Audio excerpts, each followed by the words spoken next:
안녕하십니까. 하루의 이슈를 전하는 채널 이슈펍입니다. 이집트 수에즈 운하를 가로막던 레버 기브노가 모래톱에서 빠진 데 이어 정상 항로로 돌아왔다고 로이터가 29일 보도했습니다.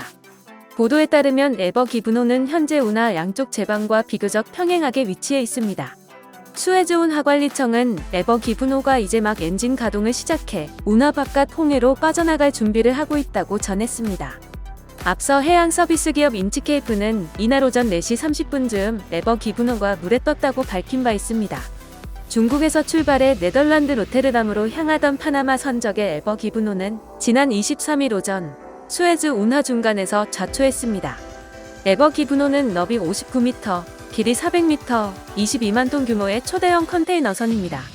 사고가 수습 국면으로 접어들면서 이집트 당국은 본격적으로 사고 원인 파악에 들어갈 것으로 보입니다.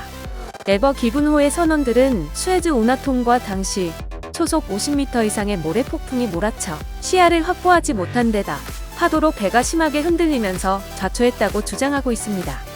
그러나 SCA의 오사라 바리 청장은 지난 27일 기자회견에서 강한 바람이 주요 원인은 아니며 기계 또는 사람의 실수가 사고의 한 원인이 됐을 가능성이 있다고 말한 바 있습니다.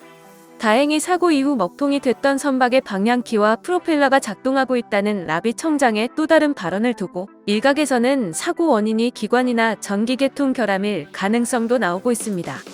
국제해운업계는 레버 기브노 사고 원인에 따라 막대한 배상금 소송이 이어질 것으로 보고 있습니다. 레버 기브노나 운항이 중단된 다른 배에 실린 화물 소유주들이 보험회사에 보험금을 청구할 경우 이들 보험사는 레버 기브노 선주의 손실 보상을 요구할 수 있습니다.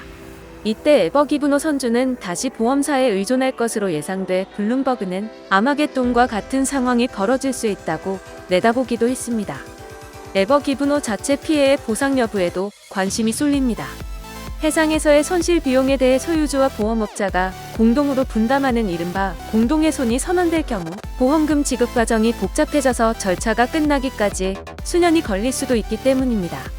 네덜란드 스미트 셀비지 등 이번 부양 작업에 투입된 업체들의 지불해야 할 비용도 적지 않을 것으로 보입니다. 수에즈 운하가 막히면서 발생한 전 세계 교역장의 손실은 보상이 가능할지조차 불확실합니다. 이와 관련 블룸버그는 수에즈 운하 대신 아프리카 남단 희망봉을 도는 우회 노선을 택한 선박들이 레버 기브노 선주 등의 추가 비용을 요청하기는 쉽지 않아 보인다고 했습니다. 오늘의 이슈는 여기까지입니다. 영상이 유익했다면 구독과 좋아요를 눌러주세요. 이상 이슈펍이었습니다.